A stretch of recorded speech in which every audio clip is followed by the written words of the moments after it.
So hello everyone. So now we are starting with the last chapter of company law, that is the chapter of winding up. Now without wasting any time, अगर हम winding up की बात करें तो winding up is a very very lengthy chapter, बहुत ज़्यादा lengthy chapter है, but जो उसका लेंथ है वो उसके मार्क्स को जस्टिफाई नहीं करता. It is a very very lengthy chapter but proportionately आपको सिर्फ 4 नंबर देता है, 4 मार्क्स देता है. तो अकॉर्डिंगली मैं कभी एडवाइस नहीं करता कि वाइंडिंग अप में आप बहुत ज़्यादा टाइम लगाओगे.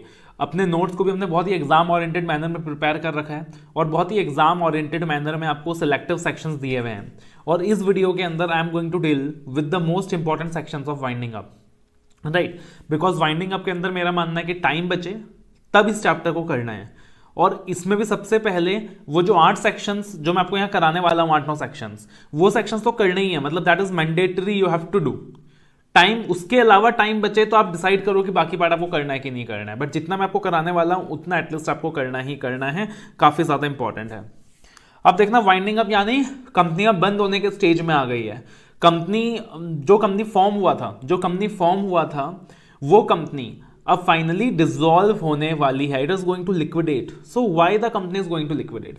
कंपनी आखिर क्यों बंद होने वाली है और उस वाइंडिंग अप का प्रोसेस क्या होगा, इसके अंदर प्रोविजंस क्या क्या होंगे. अब एक चीज ध्यान रखना, आज की तारीख में वाइंडिंग अप 2 तरीके से हो सकता है. One is winding up under the companies act 2013 and another is winding up under the insolvency and bankruptcy code.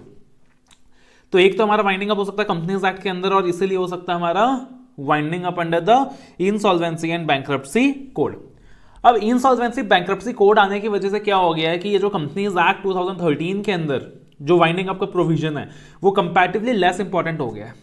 Companies act 2013 के अंदर there were 2 modes of winding up. One is voluntary winding up and another is again, अगर हम बात करें, that is winding up by the company और winding up by the tribunal. तो एक होता था voluntary winding up, that is company अपनी मर्जी से वाइंड अप कर रही है, और एक होता था मैंडेटरी वाइंडिंग अप, मतलब कुछ ग्राउंड्स ऐसे हैं जिसकी वजह से कंपनी को वाइंड अप होना हो रहा है. तो अब यहां पे अगर हम बात करें तो वॉलंटरी वाइंडिंग अप का जो पार्ट है ना, वॉलंटरी वाइंडिंग अप का जो पूरा का पूरा पार्ट है वो इंसॉल्वेंसी बैंक्रप्सी कोड के अंदर चला गया है. It is not covered in this chapter any more. इसमें क्लॉज हुआ करता था साथ ही साथ कि अगर कंपनी अपने डेप्थ पे नहीं कर पा रही है तो कंपनी वहां पे बंद हो जाएगी. क्रेडिटर्स ऑफ द कंपनी के खिलाफ पेटिशन फाइल करेंगे ट्रिब्यूनल को कि कंपनी हमारे पैसे नहीं पे कर रही है एंड कंपनी वहां पे बंद हो सकती है. तो वो वाला जो पॉइंट है वो भी कंपनीज एक्ट से उठा के ना आईबीसी कोड में शिफ्ट हो गया. तो अब ये चीज कंपनीज एक्ट में कवर्ड नहीं है, ये सिर्फ आईबीसी कोड में कवर्ड है. तो डू रिमेंबर कि अगर आपसे एग्जाम में ये पूछ रहा है कि company is not able to pay its debts and creditors of the company want to file petition for winding up against the company, बताओ कौन से कोर्सेज क्रेडिटर्स के पास अवेलेबल हैं. तो याद रखना, यहां पे आप एक गलती कर सकते हो कि आप ऐसा कह सकते हो कि भाई एक तो winding up under companies act available है और एक winding up under the insolvency bankruptcy code available है. नो, क्रेडिटर के जो पावर्स थे to file petition against the company for winding up, अब वो पूरा का पूरा शिफ्ट हो गया कंपनीज एक्ट से आईबीसी कोड में. तो वो चीज अब कंपनीज एक्ट 2013 से ओमिट हो चुकी है. You should be clear about that. अब वाइंडिंग अप की अगर हम लोग बात करें तो सबसे ज्यादा इंपॉर्टेंट सेक्शंस जो हैं वो हम लोग यहां पे डिस्कस करने वाले हैं. सबसे पहले सेक्शन 271, 272, 273, ये तीनों सेक्शंस ना आपको टेंडम में पता होना चाहिए, मतलब सीक्वेंस में पता होना चाहिए. ऐसा क्यों है? बिकॉज सेक्शन 271 अगर आप देखेंगे तो this deals with circumstances when the company में बी उंड अप, और यहां पे कुल मिला के 5 सर्कमस्टेंसेस दिया है. सेक्शन 272 में आप देखोगे कि सर्कमस्टेंसेस तो ठीक है, but who are the persons who can file the petition for winding up to the tribunal. यानी कि अगर कंपनी बंद हो रही है, वाइंड अप हो रही है, तो कुछ पार्टीज तो होंगी जो एप्लीकेशन दे रही हैं, और किसको एप्लीकेशन दे रही हैं. तो सेक्शन 272 बता रहा है who are the parties eligible to give the petition and that the petition shall be filed with the tribunal. अब सेक्शन 272 के अंदर you should fall with in the eligible list of parties and those parties must fulfil the 5 grounds given in 271. तब जाके tribunal को यहां पे application file किया जा सकता है. अब अगर ट्रिब्यूनल को एप्लीकेशन चला गया तो यहां पे सवाल उठता है कि भाई अब ट्रिब्यूनल क्या करेगा. अब ट्रिब्यूनल डिसाइड करेगा कि कंपनी को वाइंड अप करना है कि नहीं करना है, मतलब ट्रिब्यूनल ऑर्डर पास करेगा and that is given in 273. इसलिए मैंने आपको बताया कि ये जो 3 सेक्शंस है बिल्कुल सीक्वेंस में करोगे. 271, 272, 273. 271 सेज 5 ग्राउंड्स जिसमें कंपनी बंद हो सकती है. 272 says who are the persons who are eligible to file the petition and 273 says order by the tribunal. I believe that is clear. Now section 271 के अंदर 5 ग्राउंड्स है. कौन से 5 ग्राउंड्स हैं? पहला, company has by special resolution resolved that the company be wound up by the tribunal. Company ने special resolution pass करके resolve कर दिया है कि कंपनी यहां पे क्या हो जाए, वाइंड अप हो जाए. अब देखना प्रैक्टिकली ये जो सिचुएशन है ना, वॉलंटरी वाइंडिंग अप का सिचुएशन आता है फिर से, कि कंपनी स्पेशल रेजोल्यूशन पास करके रिजॉल्व कर रही है कि हमें यहाँ पे हमारा वाइंडिंग अप हो जाए।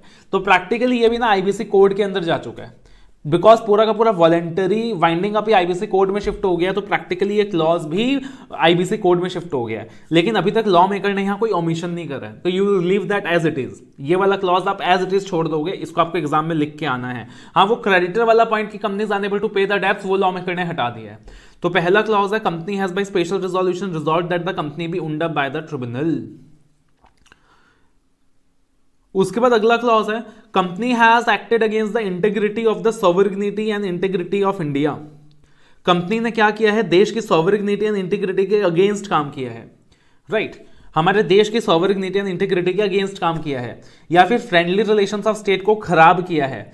तो अगर कंपनी कुछ वैसा कर रही है तो कंपनी गद्दार है, ऐसे भी नेशनलिज्म का मुद्दा आज के टाइम पे जोरों शोरों पे है, तो वहां पे उस कंपनी को वाइंड अप किया जा सकता है। The third ground is that, the third ground ROC या सेंट्रल गवर्नमेंट, आरओसी या सेंट्रल गवर्नमेंट ट्रिब्यूनल को एप्लीकेशन दे रही है। किस बात की एप्लीकेशन दे रही है कि कंपनी ने ना फ्रॉड किया है, कंपनी एक फ्रॉडुलेंट मैनर पे ऑपरेट हो रही है, the business of the company is being carried out in A fraudulent manner, या फिर company was formed for a unlawful purpose, या फिर जो लोग मैनेजमेंट में इन्वॉल्व थे वो लोग गिल्टी ऑफ फ्रॉड हैं।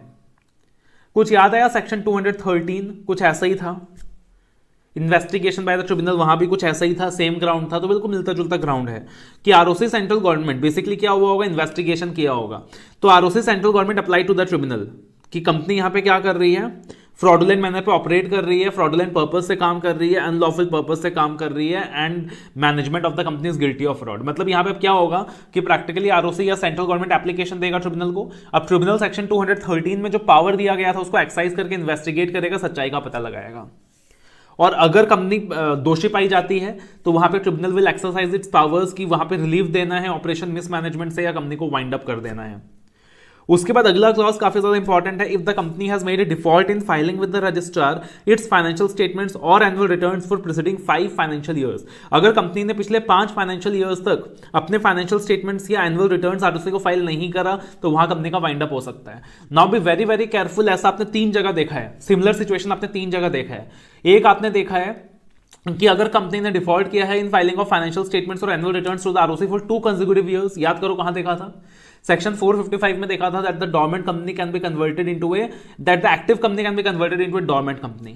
दूसरा याद करो कहां देखा था, the company has made a default in filing with the registrar its financial statements और annual returns for 3 consecutive financial years, याद करो कहां देखा था, तो दैट हमने देखा था सेक्शन 164 सब सेक्शन 2 के अंदर, that is disqualification of directors of the company, that was read with section 167 vacation of the directors.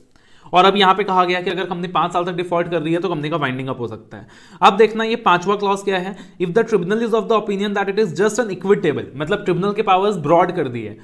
पहले लग रहा था कि सिर्फ इन 5 सिचुएशंस के अंदर ही ट्रिब्यूनल वाइंडिंग अप का ऑर्डर पास कर सकती है, बट अब बोल दिया कि अगर tribunal is of the opinion कि जस्ट एन इक्विटेबल ग्राउंड है तो कंपनी को वाइंड अप करने का ऑर्डर दिया जा सकता है, और just an equitable ground on the case to case basis decide होगा, on a case to case basis, right. For example investigation का रिपोर्ट रिसीव हुआ और सेंट्रल ट्रिब्यूनल को लग रहा है कि भाई यहाँ पे बहुत बदमाशी चल रही है, कंपनी में बहुत कुछ गलत चल रहा है, तो on A just an equitable ground also tribunal वहां पे वाइंडिंग अप का ऑर्डर पास कर सकती है, भली 5 सिचुएशंस में स्पेसिफाइड ना हो। अब देखना सेक्शन 272 के अंदर मैंने आपको क्या बताया था, who are the persons eligible to file a petition for winding up. जैसे यहाँ कंपनीज का नाम है, यहाँ कॉन्ट्रीब्यूटरीज का नाम है, यहाँ सेंट्रल गवर्नमेंट का नाम है, यहाँ आरओसी का नाम है, ठीक है।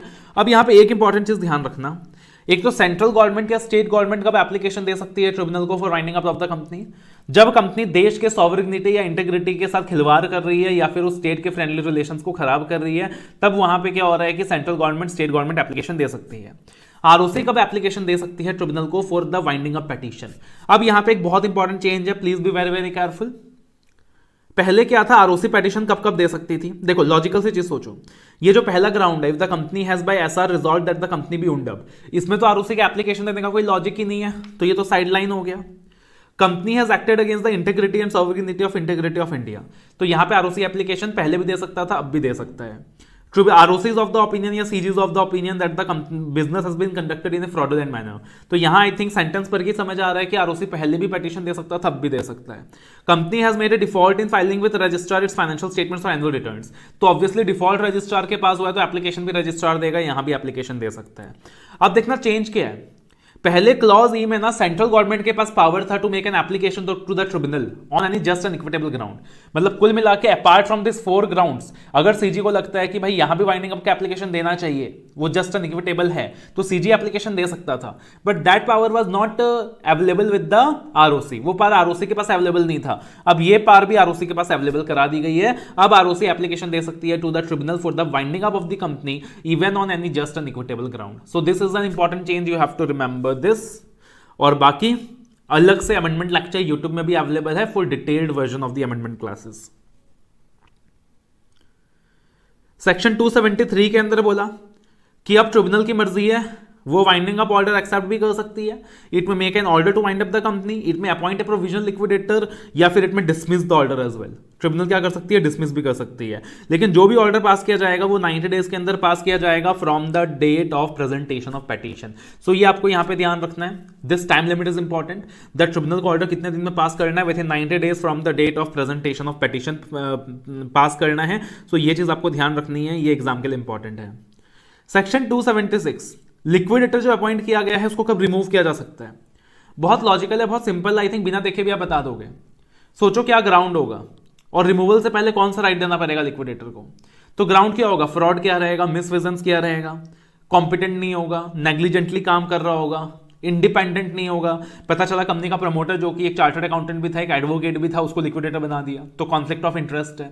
तो यहां 5 सिचुएशंस दी है, मिसकंडक्ट, फ्रॉड और misfeasance, professional incompetence, inability to act as a liquidator, या कॉन्फ्लिक्ट ऑफ इंटरेस्ट। तो अगर ये 5 सिचुएशंस हैं तो tribunal opportunity of being heard देने के बाद लिक्विडेटर को निकाल सकती है। बहुत सिंपल है। सेक्शन 281, ये भी एक छोटा सा सेक्शन है। इसमें क्या है कि जब लिक्विडेटर अपॉइंट हो जाएगा, मतलब ट्रिब्यूनल ने क्या कर दिया, सेक्शन 273 के अंदर वाइंडिंग अप को ऑर्डर दे दिया। कितने डेज के अंदर दे दिया? Within 90 days from the date of petition के अंदर दे दिया। अब बोला कि वो 90 डेज के अंदर जब ऑर्डर आ गया, मान लो कि 1 जनवरी 2020 को पेटिशन के लिए फाइल किया था और मान लीजिए लेटर से 31 मार्च 2020 को ट्रिब्यूनल ने ऑर्डर पास कर दिया for winding up of the company. अब कह रहे हैं कि उस 90 डेज के बाद 60 डेज काउंट करो। अब लिक्विडेटर के पास 60 डेज का टाइम है। 60 डेज के अंदर उसको क्या करना है? कंपनी के बैलेंस शीट को डिटेल में एग्जामिन करना है। कंपनी के पास कितने एसेट्स हैं, कितनी लायबिलिटीज हैं, कंपनी ने कितनी गारंटीज दे रखी है, कंपनी ने कितना सिक्योरिटीज मॉर्गेज कर रखा है, कंपनी के पास कितने ट्रेडमार्क्स हैं, ये सारा डिटेल्स लिक्विडेटर को असेंबल करना है। कंपनी की कॉन्टिजेंट लायबिलिटीज कितनी है, ये सारा डिटेल्स लिक्विडेटर को असेंबल करना है। और ये जो रिपोर्ट है ये ट्रिब्यूनल को फाइल करनी है, जिसका नाम है प्रिलिमिनरी रिपोर्ट, कि within 60 days from the date of order submitted to the tribunal a report containing the following particulars, जैसे कि nature of the assets of the company, asset कौन कौन से हैं, कैश कितना है, बिल्डिंग की वैल्यूएशन कितनी है, लैंड बिल्डिंग कितना है, राइट, रजिस्टर्ड वैल्यू ने उसका वैल्यू कितना डिटरमाइन किया है, कितना कैपिटल इशू कर रखा है कंपनी ने, कंपनी की कितनी कॉन्टिजेंट लायबिलिटीज हैं, कितना गारंटीज दे रखा है कंपनी ने, कंपनी के कितने जॉइंट वेंचर्स हैं, कितने इन्वेस्टमेंट्स हैं, कंपनी के कितने आईपीआरस हैं, ये सारा डिटेल्स लिक्विडेटर को कंसोलिडेट करके ट्रिब्यूनल को सबमिट कर देना है। सो that is very very simple.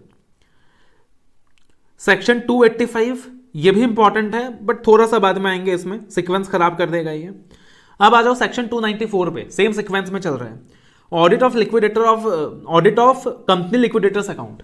अब बोला जा रहा है जो कंपनी लिक्विडेटर अपॉइंट हुआ है ना, जो कंपनी लिक्विडेटर अपॉइंट हुआ है उसको क्या करना पड़ेगा? प्रैक्टिकली कंपनी लिक्विडेटर के पास कंपनी का सारा पावर्स आ गया, कंपनी के डायरेक्टर्स के सारे पावर शिफ्ट हो गए। अब बोला कि कंपनी का लिक्विडेटर को एक प्रॉपर अकाउंट्स मेंटेन करना पड़ेगा।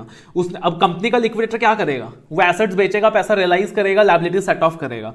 अब बोला कंपनी का लिक्विडेटर के पास जो भी रिसिप्ट्स आ रहा है या वो जो भी पेमेंट्स कर रहा है उसका प्रॉपर रिकॉर्ड उसको मेंटेन करना पड़ेगा। कंपनी का लिक्विडेटर के पास जितना भी रिसिप्ट्स आ रहा है या वो जितना भी पेमेंट्स कर रहा है उसका प्रॉपर रिकॉर्ड मेंटेन करना पड़ेगा और वो रिकॉर्ड सबमिट करना पड़ेगा at least 2 times during the year to the tribunal. Very very important section this is.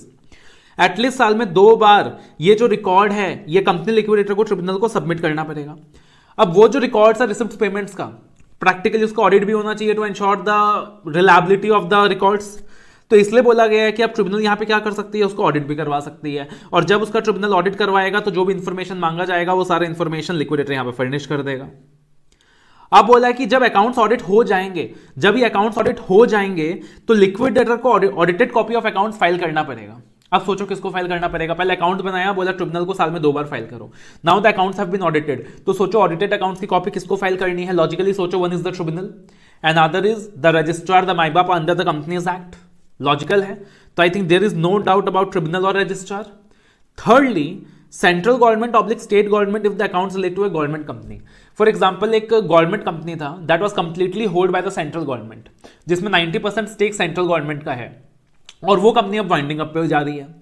तो प्रैक्टिकली अब लिक्विडेटर अपॉइंट हुआ है, वो उसके अकाउंट्स मेंटेन कर रहा है, अपने रिसिप्ट्स एंड एक्सपेंसेस का, वो उसको ऑडिट करा रहा है। अब वहां पे वो ऑडिटेड अकाउंट्स की कॉपी लिक्विडेटर को भी फाइल करेगा, ट्रिब्यूनल को भी फाइल करेगा, सेंट्रल गवर्नमेंट को भी फाइल करेगा।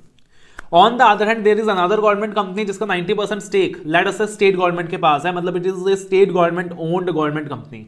Now the company goes into winding up, वहां भी लिक्विडेटर अपॉइंट हुआ है, वो अकाउंट्स मेंटेन कर रहा है, उसको ऑडिट करा रहा है। तो अगेन वो जो ऑडिटेड अकाउंट्स की कॉपी है वो लिक्विडेटर को फाइल होगी, ट्रिब्यूनल को फाइल होगी एंड स्टेट गवर्नमेंट को फाइल होगी। I think the situation is very very clear. Now एक चीज ध्यान से सुनना, पहले एक सेक्शन हुआ करता था सेक्शन 348। अब ये जो सेक्शन 348 है बिल्कुल सिमिलर सेक्शन था, जहां पे बोला गया था कि अगर एक साल के अंदर वाइंडिंग अप कमेंस नहीं हुआ तो कुछ अकाउंट्स लिक्विडेटर को सबमिट करना पड़ता है to the tribunal, registrar and central government, ऐसा करके कोई सेक्शन था। Now that is removed from the syllabus, और ये सेक्शन ना एग्जाम में बहुत बार आता था।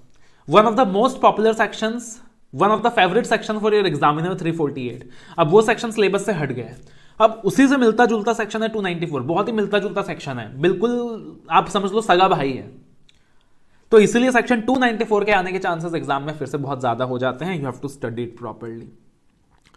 इस सीरीज के अंदर ये एक आखिरी सेक्शन देखेंगे, फिर हम लोग दूसरी सीरीज में जाएंगे।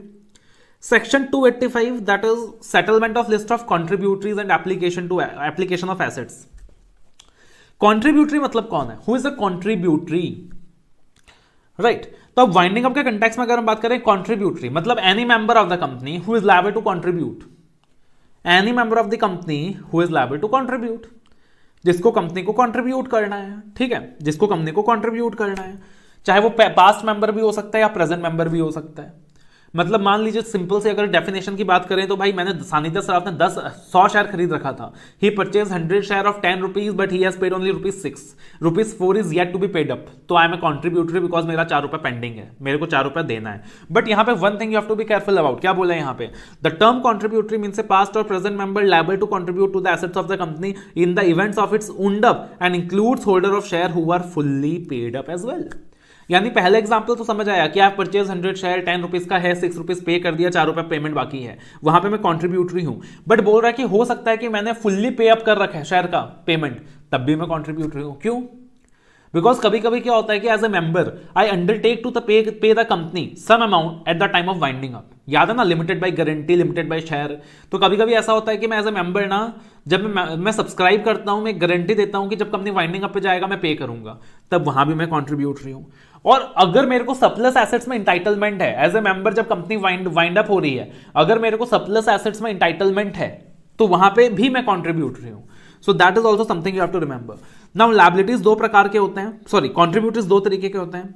एक present member who are called as list A contributory, और एक past members who are called as list B contributory. तो बीइंग द प्रेजेंट मेंबर्स हमारी लायबिलिटी सबसे पहले आएगी, जो भी प्रेजेंट मेंबर है। एक हो गया जो 1 साल पहले मेंबर था, 6 महीना पहले मेंबर था, लॉजिकली सोचो, और एक जो कंपनी का आज मेंबर है। तो जो कंपनी का आज मेंबर है, जो प्रेजेंट मेंबर है, he is in the list of contributory, उसकी लायबिलिटी सबसे पहले आएगी। पास्ट मेंबर तब लायबल होगा जब प्रेजेंट मेंबर डिफॉल्ट करता है। पास्ट मेंबर तब लायबल होगा जब प्रेजेंट मेंबर डिफॉल्ट करता है इन द पेमेंट, ठीक है। नॉर्मली पास्ट मेंबर की लायबिलिटी अराइज नहीं होगी, नॉर्मली पास्ट मेंबर की लायबिलिटी अराइज नहीं होगी, उसकी लायबिलिटी हमेशा सेकेंडरी होगी। The liability of present member shall be primary and the liability of past member shall be secondary। और यहां पे बोला गया कि past member shall not liable to contribute if। यहां 3 सिचुएशंस दिए हैं जब पास्ट मेंबर को कभी कंट्रीब्यूट नहीं करना पड़ेगा। कौन से 3 सर्कमस्टेंसेस हैं? दैट इज अगर प्रेजेंट मेंबर ने लायबिलिटी सेटिस्फाई कर दी है, अगर प्रेजेंट मेंबर ने लायबिलिटी सेटिस्फाई कर दी है तो पास्ट मेंबर तक आप पहुंचोगे ही नहीं, पास्ट मेंबर तक लिक्विडेटर पहुंचेगा ही नहीं, तो वहां पे पास्ट मेंबर की लायबिलिटी अराइज ही नहीं होती। Another thing, he has ceased to be a member for 1 year or upwards before the commencement of winding up। मतलब लॉजिकली सोचो, एज ए पास्ट मेंबर में मेरी लायबिलिटी तभी अराइज होगी अगर मैं पिछले 1 साल में मेंबर था। पास्ट मतलब कितना पास्ट? आप 5 साल 10 साल पहले नहीं जा सकते, आप 4 साल पहले 3 साल पहले नहीं जा सकते, पिछले 1 साल की बात हो रही है। तो यहां पे बोला है कि if he has ceased to be a member for 1 year और upwards before the commencement of winding up, तब भी वहां पे लायबिलिटी अराइज नहीं हो सकती पास्ट मेंबर की, ठीक है। For example winding up commence हुआ है 1 जनवरी 2020 को, तो 1 जनवरी 2020 से आप एक साल पीछे चले जाओ, दैट इज 1 जनवरी 2019। तो 1 जनवरी 2019 से पहले ही मैंने अपना शेयर वगैरह बेच दिया था and I cease to be member, my liability can not be there. या फिर इन रिस्पेक्ट ऑफ एनी डेप्थ और liability company contracted after he cease to be member. अब practically as a past member मेरी लायबिलिटी तभी arise हो सकती है जब कंपनी ने जो लायबिलिटीज कॉन्ट्रैक्ट करी थी वो करी थी eight the time when I was the member. मतलब समझो 1 जनवरी 2020 को वाइंडिंग अप कमेंस हुआ है, पिछले एक साल में I should be a member, यानी अभी मैं मेंबर नहीं हूं बट 1 जनवरी 2019 से 1 जनवरी 2020 के बीच I was a member. Company ने उस वक्त कुछ लायबिलिटीज इंकर करी थी और उन लायबिलिटीज का पेमेंट नहीं हो पाया है और प्रेजेंट मेंबर भी पे नहीं कर पा रहे हैं, प्रेजेंट मेंबर सेटिस्फाई नहीं कर पा रहे हैं कंट्रीब्यूशन को, तब जाके पास्ट मेंबर का नंबर आएगा। ठीक है। अब सपोज 1 जनवरी 2019 से पहले अगर मेरा सीज टू बी मेंबर हो गया था, I was not a member, I cease to be member, I will not be liable. ठीक है। अब मान लो when I cease to be a member, उसके बाद कंपनीज ने अगर कोई लायबिलिटी कॉन्ट्रैक्ट करी थी तब उसके लिए भी पास्ट मेंबर्स लायबल नहीं होंगे, बिकॉज भाई जब मैं मेंबर था तुमने ये लायबिलिटी इंकर ही नहीं करा, तुमने ये लोन ही नहीं लिया, मेरे को पता भी नहीं उस लोन के बारे में, और अब तुम मुझे उसके लिए कंट्रीब्यूट करने के लिए बुला रहे हो, नॉट लॉजिकल। तो बोला गया इन रिस्पेक्ट ऑफ एनी डेप्थ और liability of the company contracted after he cease to be a member. तो यहां पे ये 3 सर्कमस्टेंसेस है जिसका आपको ध्यान रखना है कि कब पास्ट मेंबर्स की लायबिलिटी अराइज होगी, कब नहीं होगी। उसके बाद हम सीधा आएंगे सेक्शन 327, 326, 328, ये 3 सेक्शंस करने हैं अपने को, बहुत ज्यादा नहीं करेंगे, बहुत ज्यादा डिटेल्ड में नहीं करेंगे, just the important part. Section 327 में एक प्रेफरेंशियल पेमेंट का लिस्ट दिया हुआ है। सेक्शन 327 में एक प्रेफरेंशियल पेमेंट का लिस्ट दिया हुआ है कि कंपनी जब भी वाइंडिंग अप में जाएगा ना, इनको प्रायोरिटी मिलेगा, इनको बाकियों से पहले प्रायोरिटी मिलेगा।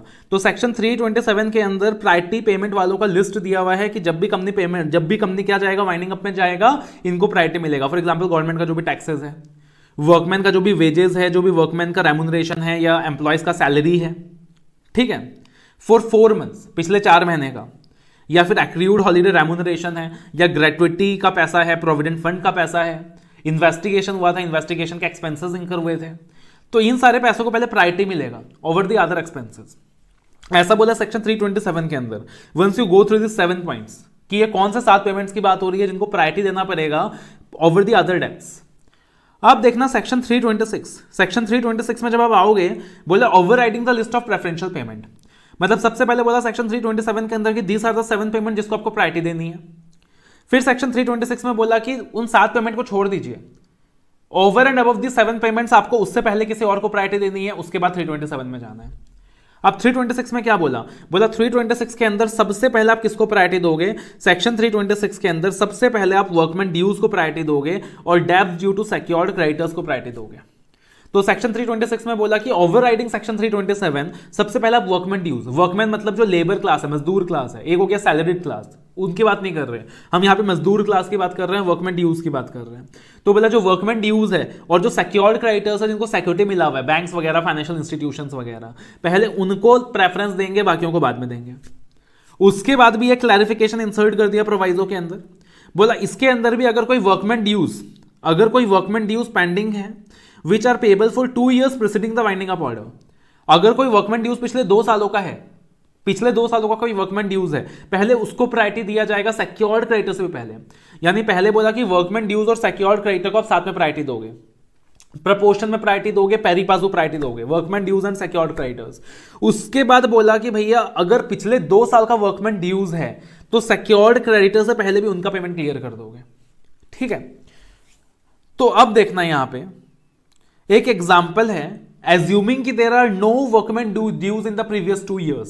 तो अगर हम लोग ये एग्जाम्पल लेते हैं कि there are no workman dues in the previous 2 years, तो हमारा सॉल्यूशन किस तरीके से बनेगा? याद रखना, अगर क्वेश्चन में कुछ भी इंफॉर्मेशन नहीं है रिगार्डिंग द वर्कमैन ड्यूज कि वर्कमैन ड्यूज कितना पुराना है, आप एज्यूम करोगे कि ये पिछले 2 साल का नहीं है। अब ये अनरियलिस्टिक अजम्पशन है, मैं मानता हूं, बट आईसीआई ने ऐसा करा है। ये प्रोवाइजो नया आ गया बट आईसीआई ने अभी तक इसको इंप्लीमेंट नहीं करा है, तो शायद आईसीआई ने अजम्पशन लिया है क्वेश्चन के अंदर कि भाई जो वर्कमैन ड्यूज है वो 2 साल से भी ज्यादा पुराना है। तो अगर क्वेश्चन में वर्कमैन ड्यूज प्रेजेंट है बट इंफॉर्मेशन नहीं है प्रॉपर, आप एज्यूम कर लो कि जो वर्कमैन ड्यूज है वो 2 साल से पहले का होगा, और सीधा सीधी सिक्योर्ड क्रेडिटर्स और वर्कर्स को बराबरी में डिस्ट्रीब्यूट कर दो in proportion of their liability. जैसे कि यहाँ पे एग्जांपल दिया है कि income tax dues is 20 lakhs, sales tax dues is 15 lakhs, dues of workers is 25 lakhs, unsecured loans is 15 lakhs, secured creditors is 75 lakh, total realisation 80 lakhs। तो अब देखो टोटल पैसा सारे एसेट को बेच के 80 lakhs मिल रहे हैं, अब इतना सारा देना बाकी है। Total amount you are getting is 80 lakhs, but payment की लिस्ट लंबी है। Income tax dues, sales tax dues, इनको प्रायोरिटी मिलना है over as per section 327, but 326 के अंदर बोला ओवर राइडिंग प्रेफरेंशियल पेमेंट का लिस्ट। आप सबसे पहले वर्कमैन ड्यू और सिक्योर्ड क्रेडिटर्स को प्रेफरेंस दोगे। तो वर्कमैन का ड्यू है 25 लाख, सिक्योर्ड क्रेडिटर्स का ड्यू है 75 लाख, टोटल 100 lakhs, बट मिलने वाला 80 lakhs। यानी वो 80 lakhs वर्कर्स और सिक्योर्ड क्रेडिटर्स के बीच बट जाएगा एंड बाकियों को कुछ नहीं मिलेगा। और किस रेशियो में बटेगा? In proportion of their depth. For example total depth कितना है वर्कमैन और सिक्योर्ड क्रेडिटर का? 25 लाख प्लस 75 लाख 100 लाख, यानी वर्कमैन का share is 1/4 and secured creditor का शेयर इज 3/4। तो ये जो टोटल अमाउंट रियलाइजेशन है ये वर्कमैन को डिस्ट्रीब्यूट हो जाएगा इन 1/4 रेशियो एंड क्रेडिटर्स को डिस्ट्रीब्यूट हो जाएगा इन 3/4 ratio. I believe that is clear. But अगर एग्जाम्पल में आपको ये कह देता कि वर्कमैन का पिछले 2 साल का ड्यूज इतना है, पिछले 2 साल से पहले का ड्यूज इतना है, तो पहले आप उस ड्यूज को पे कर दो जो पिछले 2 साल का है वर्कर का, उसके बाद ये प्रो रेटा डिस्ट्रीब्यूशन करो। That is how you have to go about it. ठीक है, अब देखना, come to section 328। 328 is also a very important section. Section 328 में क्या हो रहा है कि मान लो जिस दिन वाइंडिंग अप का एप्लीकेशन दिया गया है, for example the winding up is application is given on 1 जनवरी 2020। अब 1 जनवरी 2020 को जब वाइंडिंग अप का एप्लीकेशन गया है, अब जब वाइंडिंग अप का प्रोसेस चालू होगा, आपको पता है कि अनसिक्योर्ड क्रेडिटर्स को प्रायोरिटी लास्ट में मिलती है। पहले सिक्योर्ड क्रेडिटर्स को प्रायोरिटी मिल जाएगा, वर्कमैन को मिल जाएगा, फिर बाकी जो प्रायोरिटी पेमेंट की लिस्ट है उनको मिल जाएगी, फिर लास्ट में अनसिक्योर्ड क्रेडिटर्स को प्रायोरिटी मिल जाएगी। बट सपोज अब हो सकता है कि उस अनसिक्योर्ड क्रेडिटर के लिस्ट में कुछ ऐसे लोग हैं जिसको कंपनी प्रायोरिटी देना चाहती है। फॉर एग्जांपल डायरेक्टर का खुद का एक बिजनेस वेंचर है, डायरेक्टर के रिलेटेड पार्टी से लोन लिया था जो एक अनसिक्योर्ड पार्टी है, और अगर कंपनी वाइंडिंग अप एप्लीकेशन में जाता है तो वहां पे उस अनसिक्योर्ड पार्टी को पेमेंट रियलाइज नहीं होगा इनकम्प्लीट। तो उसके लिए अब कंपनी क्या कर रहा है? कंपनी सोच रहा है कि मैं किसी तरीके का कोई प्रेफरेंस दे दूं टू दैट अनसिक्योर्ड क्रेडिटर। तो कंपनी ने क्या कर दिया, मान लो कि वाइंडिंग अप का एप्लीकेशन देने से कुछ टाइम पहले कंपनी ने उस अनसिक्योर्ड क्रेडिटर को सिक्योर्ड बना दिया, उसके नाम पे कोई सिक्योरिटी ट्रांसफर कर दी, या किसी का पेमेंट अटका पड़ा था, राइट, किसी का पेमेंट अटका पड़ा था, कोई सप्लायर था, उसका पेमेंट क्लियर कर दिया, तो पेमेंट क्लियर कर दिया, या फिर किसी के नाम पे सिक्योरिटी ट्रांसफर कर दी, या कुछ भी ऐसा कर दिया जिसकी वजह से किसी को ज्यादा प्रेफरेंस दे दी कि अगर वाइंडिंग अप में चले जाते तो उस बंदे को शायद पैसा नहीं मिलता या पैसे कम मिलते, इसलिए वाइंडिंग अप का जब एप्लीकेशन में अपन जा रहे हैं उससे पहले उसका पेमेंट क्लियर कर दो, या फिर उसके नाम पे कुछ डॉक्यूमेंट्स ट्रांसफर कर दो, या उसके नाम पे कुछ सिक्योरिटी ट्रांसफर कर दो, और उस बंदे को हमने प्रेफरेंस दे दिया।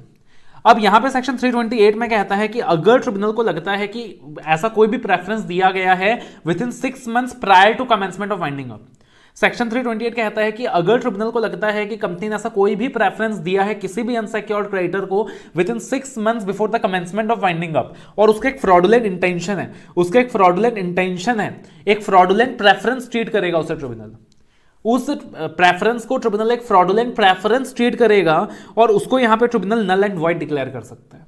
तो अगर कंपनी ने किसी भी तरीके का कोई ऐसा प्रेफरेंस दिया है किसी ऐसी पार्टी को by way of transferring of documents और क्लियरिंग द पेमेंट या giving security in favour of such person within 6 months of the winding up of application, prior to the winding up of application, 6 महीना पहले तक, तो यहां पे tribunal उस preference को क्या मान सकती है? फ्रॉडुलेंट प्रेफरेंस मान सकती है, उसे नल एंड वॉइड डिक्लेयर कर सकती है।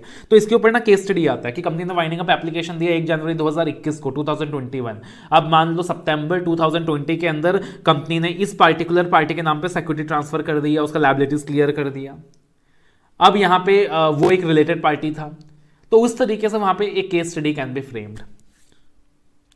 सेक्शन 329 ये भी सिमिलर सेक्शन है, यहां पे ना 6 months की जगह 1 year before the commencement of winding up है। अब यहां पे क्या बोल रहे हैं, जिस दिन आपने वाइंडिंग अप का पेटिशन फाइल किया था, अगर उसके 1 साल पहले तक कंपनी ने कोई भी ऐसा ट्रांजैक्शन करा है जो गुड फेथ में नहीं है, वैल्यूएबल कंसिडरेशन में नहीं है, अगर कंपनी ने ऐसा कोई भी ट्रांजैक्शन करा है जो गुड फेथ में नहीं है, वैल्यूएबल कंसिडरेशन में नहीं है, उसको tribunal null and void declare कर सकता है। For example what is good faith में नहीं है, व्हाट इज वैल्यूएबल कंसिडरेशन में नहीं है। फॉर एग्जांपल 1 करोड़ का परचेजिंग 1.5 करोड़ में हुआ था, 1 करोड़ का परचेजिंग डायरेक्टर के रिलेटेड पार्टी से 1.5 करोड़ में हुआ था 1 साल पहले। तो प्रैक्टिकली डायरेक्टर को पता था कि कंपनी बंद होने वाली है, एक काम करो कि अपने रिलेटेड कंसर्न को फायदा पहुंचा दो, 1 करोड़ का परचेजिंग 1.5 करोड़ में कर दिया। तो वो जो ट्रांजैक्शन था वो गुड फेथ में नहीं था, वो वैल्यूएबल कंसिडरेशन में नहीं था, तो उसको भी नल एंड वॉइड डिक्लेयर किया जा सकता है। इसका टाइम लिमिट है 1 year before the presentation of petition for winding up.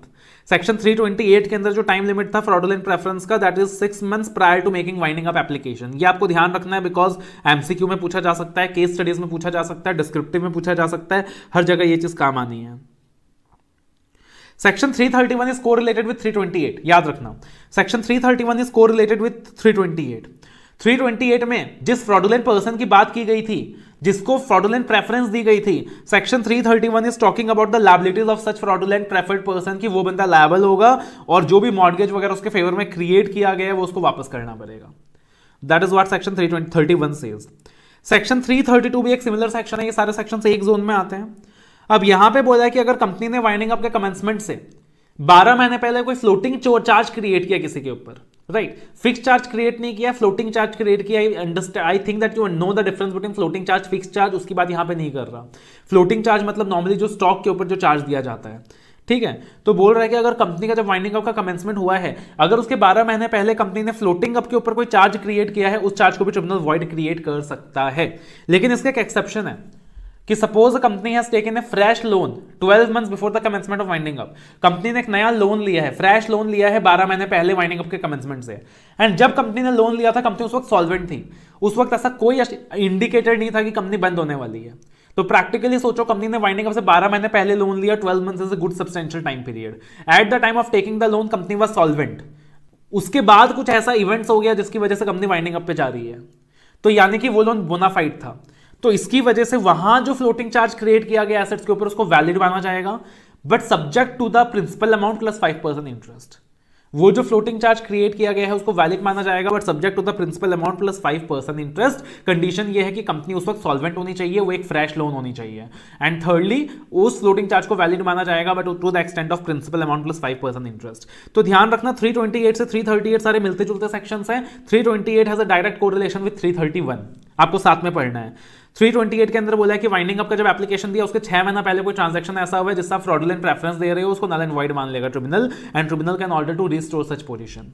329 के अंदर बोल रहा है कि वाइंडिंग अप के पेटिशन से 1 साल पहले तक अगर कोई भी ट्रांसफर हुआ है which is not in good faith and not for valuable consideration, उसको भी नल एंड वॉइड माना जा सकता है। 332 के अंदर बोल रहा है कि company has created any floating charge with in 12 months before the commencement of winding up, उसको भी वॉइड माना जाएगा, लेकिन उसका वो एक्सेप्शन है। और ये लास्ट सेक्शन कर रहे हैं हम लोग इस चैप्टर का, section 333, that is disclaimer of onerous property. What is onerous property? Onerous property मतलब कंपनी के बैलेंस शीट में कुछ ऐसी प्रॉपर्टीज है, कंपनी के पास कुछ ऐसी प्रॉपर्टीज है जो प्रैक्टिकली कंपनी के लिए बर्डनसम है। It is not profitable for the company, it is liability for the company. For example, company एक ऐसा लैंड पोजेस करता है जिसमें बहुत डिस्प्यूट्स है, और उस लैंड को बेचने में जितना पैसा नहीं आने वाला उससे ज्यादा लीगल एक्सपेंसेस इंकर हो जाएगा, लैंड के ऊपर अपना ओनरशिप टाइटल प्रूव करने में उससे ज्यादा टाइम लग जाएगा उस डिस्प्यूट को सेटल करने में। तो वो क्या होगी? Onerous property. Any land that is burden with onerous covenants, या फिर कंपनी का कुछ इन्वेस्टमेंट है शेयर वगैरह में जो कि लॉस मेकिंग है, जो कि बहुत ज्यादा लॉसेस में चल रहा है। कंपनी ने कुछ ऐसे कॉन्ट्रैक्ट्स एग्जीक्यूट कर रखे हैं, फॉर एग्जांपल एक परचेज कॉन्ट्रैक्ट कंपनी ने ले लिया था, बट उसका जो कोटेशन दे दिया था वो बहुत ही ज्यादा दे दिया था, एंड अकॉर्डिंगली अगर कंपनी वो कॉन्ट्रैक्ट को एग्जीक्यूट करती है तो कंपनी वहां पे लॉसेस में आ जाएगी। तो कंपनी के लिए वो जो कॉन्ट्रैक्ट है वो प्रॉफिटेबल से ज्यादा अनप्रॉफिटेबल है। तो बोला गया है कि लिक्विडेटर को बोला गया है कि आपके पास ना 12 मंथ्स का टाइम है after the commencement of winding up. Winding up जब चालू हो जाएगा आपके पास 12 महीने का टाइम है, 12 मंथ्स का। 12 महीने के अंदर आपको कोई भी ऐसा ऑनरस प्रॉपर्टी लगता है कि आपको लगता है कि to execute this is loss making for the company, तो आप डिस्क्लेम कर सकते हो, अपना पल्ला झाड़ सकते हो, अपनी कंपनी का पल्ला झाड़ सकते हो, this asset does not belong to us, we are not executing this contract, we are giving away the ownership right over this stock. तो वहां पे लिक्विडेटर को ऑप्शन दिया गया है कि आप 12 महीने के अंदर क्या कर सकते हो? डिस्क्लेम कर सकते हो ऑनरस प्रॉपर्टी को कि भाई हमारे इस पर कोई राइट नहीं है। बट आपके दिमाग में आएगा कि यहां पे क्रेडिटर्स को तकलीफ हो सकती है, कहीं ना कहीं यहां पे थर्ड पार्टीज को तकलीफ हो सकती है अगर कंपनी डिस्क्लेम कर देती है उस ऑनरस प्रॉपर्टी को। तो practically what happens is that 12 months का टाइम दिया गया है कंपनी को कि 12 मंथ्स विद इन लिक्विडेटर को कि 12 months with in the commencement of winding up आप क्या करें? डिस्क्लेम कर दें ऑन दिस प्रॉपर्टी। आप ट्रिब्यूनल को एप्लीकेशन दें, ट्रिब्यूनल आपका एप्लीकेशन कंसिडर करेगा, क्रेडिटर्स की मीटिंग बुलाएगा, क्रेडिटर्स का अप्रूवल लेगा, उसके बाद ट्रिब्यूनल अप्रूव करेगा to disclaim such on this property. तो यहां पे स्पीड मेरी थोड़ी सी फास्ट थी बिकॉज उसका कुछ कर नहीं सकते, this is a very very limited duration course, right. तो यहां पे जो स्पीड था हमारा थोड़ा सा फास्ट था। वाइंडिंग अप हमने इससे पहले कवर अप नहीं किया था, वाइंडिंग अप इससे पहले हमने कवर अप नहीं किया था, इसलिए नहीं किया था यार, मुझे लगा कि लेंथी चैप्टर है, टाइम फ्रेम लिमिटेड है, तो बेटर है कि कवर ना करें, जो पहले के कोर्सेज थे हमारे संजीवनी कोर्सेज। बट स्टूडेंट्स का काफी रिक्वेस्ट आया last time, sir winding up ही करा दो, फास्ट करा दो, इंपॉर्टेंट सेक्शंस करा दो, तो this time I have covered winding up for you as well, right. तो ये सारे सेक्शंस जो मैंने आपको दिए हैं ना यार, ये अच्छे से करो, 99% चांसेस हैं questions will be framed from this part in winding up, 99% chances हैं। इसके अलावा you get any new question in MTP, you get any new question in RTP, तो आप वो क्वेश्चन साथ में जरूर लगा लेना। एंड अगर और टाइम बचता है, यू फील की और टाइम है, सरप्लस टाइम है, you can go through the entire notes, उसके बाद और टाइम बचता है, you can go through the ICS study material, because again उस चीज़ की कोई लिमिट नहीं है, right. So all the very best.